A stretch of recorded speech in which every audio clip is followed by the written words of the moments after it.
आजच्या या बीडच्या भगवान भक्तीगडावर धनंजय मुंडे बोलतायत. लाडक्या माझ्याही लाडक्या भगिनी, राज्य मंत्रिमंडळातील मंत्री पंकजाताई गोपीनाथरावजी मुंडे, व्यासपीठावर उपस्थित माजी खासदार माझ्या भगिनी प्रीतमताई. I can teach you code in Python in just. बीडच्या भगवान भक्तीगडावर पंकजा मुंडेंचा दसरा मेळावा होतो आणि त्यातून धनंजय मुंडे बोलतायत. आम्ही साहेब स्टेजवर असलं की खाली ना असंच करायचं. आम्ही बसा, ए इथं खाली बस रे, खाली बस जरा. टेक टेक, सिटून घे, सिटून.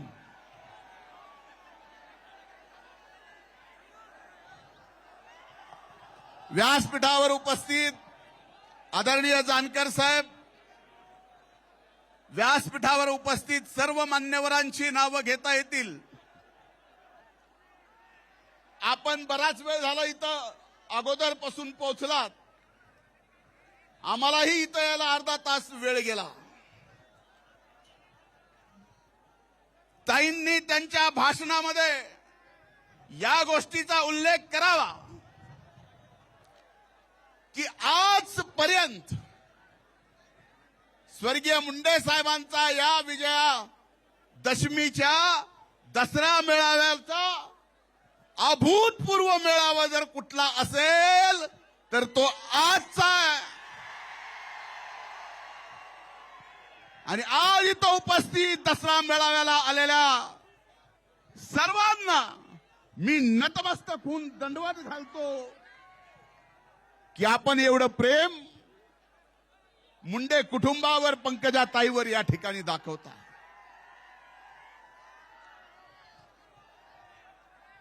खरं तर परिस्थिती हा मेळावा होण्यासारखी काही दिवसापूर्वी नव्हती.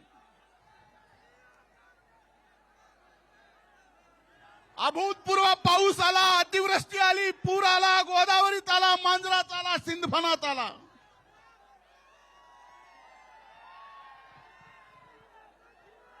भयंकर शेतकऱ्यांचं संकट, शेतकऱ्यांच्या समोर संकट आलं. तसलं संकट असताना माझी आणि ताईंची चर्चा झाली की आपण काय करावं.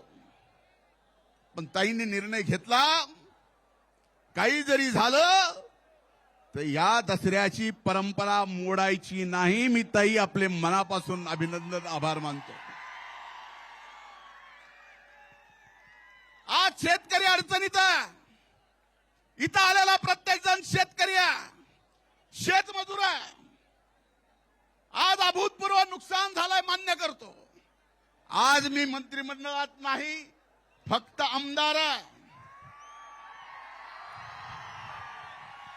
पण माझी बहीण मंत्रिमंडळात आहे आणि शेतकऱ्याच्या शेवटच्या टोकापर्यंत शेतकऱ्याला जास्तीत जास्त मदत आपल्या पंकजाताई महायुतीच्या सरकारकडून मिळवून दिल्याशिवाय राहणार नाहीत. हा विश्वास मी या निमित्तानं आपल्या समोर व्यक्त करतो. खरं ही दसऱ्याच्या मेळाव्याची परंपरा, जे फक्त घोषणा द्यायला आले त्यांना मेळावा कधी सुरू झाला, पहिला दसरा मेळाव्याला कोण आलतं काय माहित नाही. तुम्ही बोलू द्यायला आलात का बंद करायला आलात? तुम्हाला कसं समजू? मला सरळही समजून सांगता येतं आणि उलटही सांगता येतं.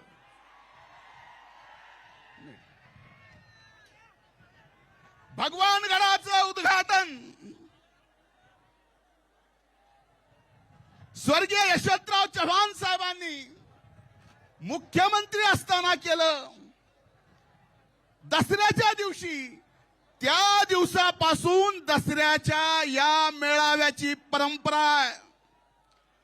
या दसऱ्याच्या मेळाव्याला देशाच्या ऐतिहासिक नकाशावर जर नेला असेल तर आजही डोळ्यात पाणी येतं. ते स्वर्गीय मुंडे साहेबांनी हा दसरा मेळावा जगाच्या नकाशावर नेला आणि आज अभिमान वाटतो मला माझ्या बहिणींचा, पंकजाताईंचा आणि प्रीतमचा सुद्धा, की साहेब गेल्यानंतर सुद्धा असंख्य अडचणीत तुम्ही ही परंपरा चालू ठेवलीये. मला माझ्या बहिणीचा सार्थ अभिमान आहे.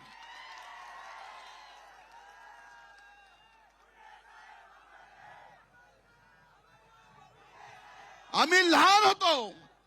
लहान असताना स्वर्गीय मुंडे साहेबांसोबत, स्वर्गीय अण्णांसोबत त्यांच्या हाताच्या बोटाला धरून दसरा मेळावा भगवानगडावर जाऊन पाहायचो.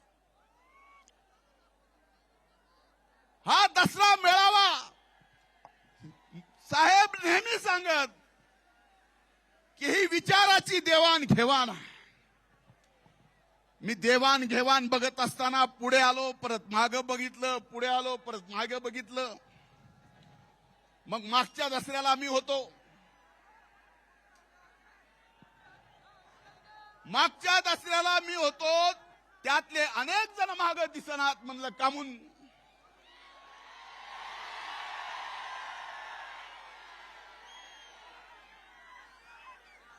पुढे निवडणुका नाहीत असं त्यांना वाटतं.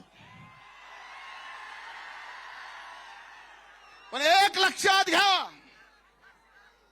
कुणी जर हा विचार घेऊन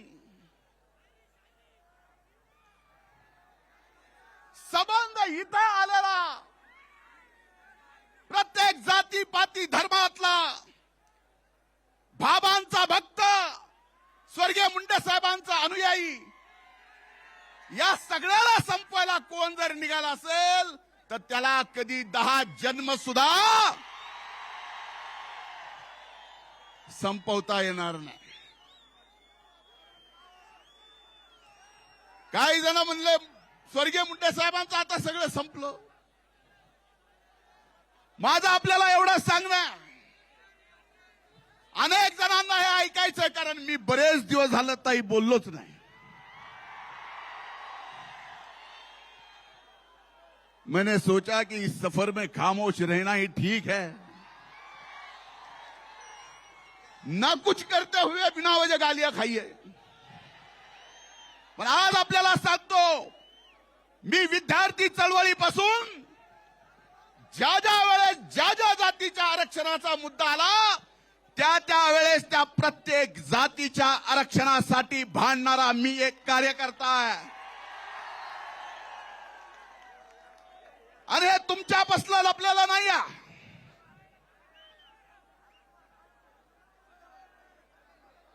तुमच्यापासलं लपलेलं नाही आहे. पण एक गोष्ट लक्षात घेतली पाहिजे की इथं आपण आलोत, बसलोत.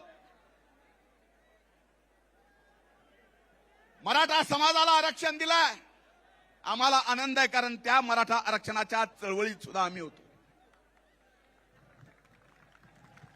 पण काही जणांना या आरक्षणाच्या आड राहून ओबीसी मधून आरक्षण घ्यायचं आहे. EWS, economic weaker section. एक उदाहरण सांगतो, तुम्ही ऐका की नाही ऐका, माध्यमांनी ऐकावं. ओबीसीचा आत्ता आलेला एमपीएससीचा रिझल्ट, त्याचा कट ऑफ होता 485 आणि स्पेशल विकर सेक्शनचा निकाल 450. म्हणजे 450 मार्क जर मी मराठा समाज म्हणून, इतर स्वर्ण समाज म्हणून मला जे कुठलंच रिझर्वेशन मिळत नाही, मी जर इकॉनॉमिक विकर सेक्शन मध्ये भरला असतो तर 450 पास झाला असतो. प्रमाणपत्र घेऊन ओबीसी आल्यानंतर मात्र 480 घेतलं तरी नापास आहे. कुणाला फसवता? काही ठराविक लोकांना फक्त याबाबत स्वतःला खुर्ची मिळावी यासाठी अरे मराठा समाजातल्या लहान मुलांना आरक्षणासाठी नोकरीसाठी सरकारनं जे करायचं ते केलंय. सरकार आताही करत आहे. पण आज हा मेळावा जसा स्वर्गीय मुंडे साहेबांचं नाव घेतल्याशिवाय सुरूही होऊ शकत नाही आणि संपत शकत नाही, तसं आम्हाला सुद्धा आपल्याला सांगावं लागणार आहे की आरक्षण दिलंय, आणखीन द्या आमचं म्हणणं नाही. पण आता याच्यातल्या ताटातलं काढून त्या ताटात शेवटी हा मेळावा विचाराची देवाणघेवाण आहे. जानकर साहेब बरोबर आहे.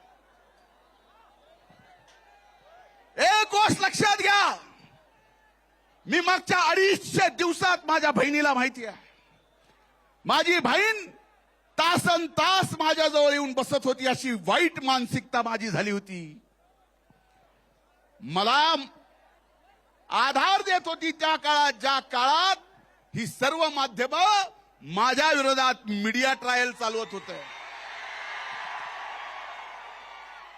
त्यावेळेस मला आधार दिला माझ्या बहिणीनं, माझ्या पक्षाच्या महायुतीच्या नेत्यांना. पण मला एकच सांगायचंय, माझ्या विरोधात जे घोटाळा काढला, कोर्टात गेले, कोर्टातून निकाल मला क्लीन चिट दिली आणि ज्यांनी कोर्टात गेला त्याला ₹1,00,000 दंड भोगला. हे चुकीचं कसं केलंस म्हणून. आणि एवढं होऊन सुद्धा मी आज तरीही शिक्षा भोगतोय.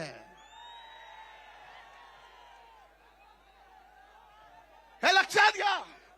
म्हणून आज दसऱ्याच्या मेळाव्यात शेवटच्या 2 मिनिटात मी आपल्याला एवढं सांगतोय, या दसऱ्याच्या मेळाव्यात मी एवढंच सांगतोय, ना आम्ही कुणाला विरोध केला ना आम्ही कुणाच्या विरोधात आहोत.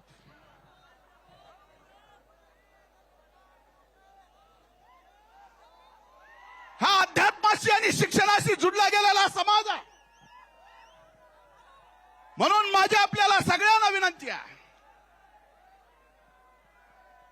की आपल्या सगळ्याला सुरुवात करावी लागेल आणि आपल्याला सुरुवात करावी लागेल की आज जे बीड जिल्ह्यामध्ये जातीपातीचं एकमेकाला न बघणं, एका जातीचा दुसऱ्या जातीचा जिगरी दोस्त त्यांची दोस्ती तुटली, हे वातावरण आपल्याला सगळ्याला मिळून बदलायचंय आणि सर्व जाती धर्मातला हा द्वेष पूर्णपणानं काढायचा आहे. हाच या दसरा मेळाव्याच्या निमित्तानं ताईंची परवानगी घेऊन मी संदेश देतो. इथंच थांबतो.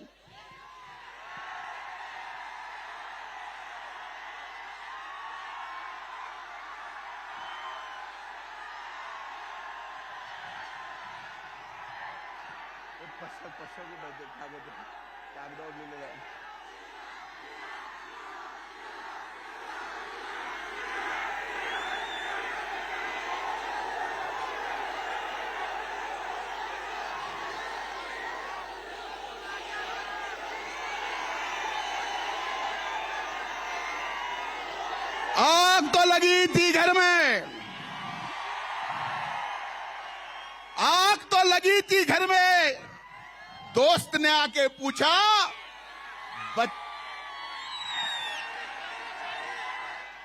आग तो लगी थी घर में, दोस्त ने आके पूछा घर में आग लगी है तो बचा क्या है. मैंने दोस्त का कहा मैं बचा हूं, तो दोस्त ने कहा अगर तू बचा है तो जला क्या है. शेवटी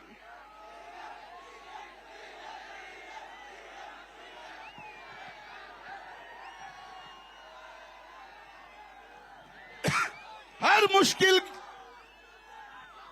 आमचं एकच आहे, तुम्हाला सांगतो, हर मुश्किल को हसते हसते, तुमच्या समोर डोकं फोडून मी अरबिक भाषेत जरी शेर सांगितला ना तरी असेच ओरडणार आहे तुम्ही. हर मुश्किल को हंसते हंसते झेलते हैं हम, आम्ही सगळेच हर मुश्किल को हंसते हंसते झेलते हैं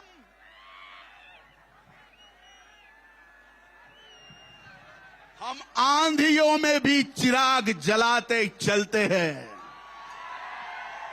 खूप खूप धन्यवाद.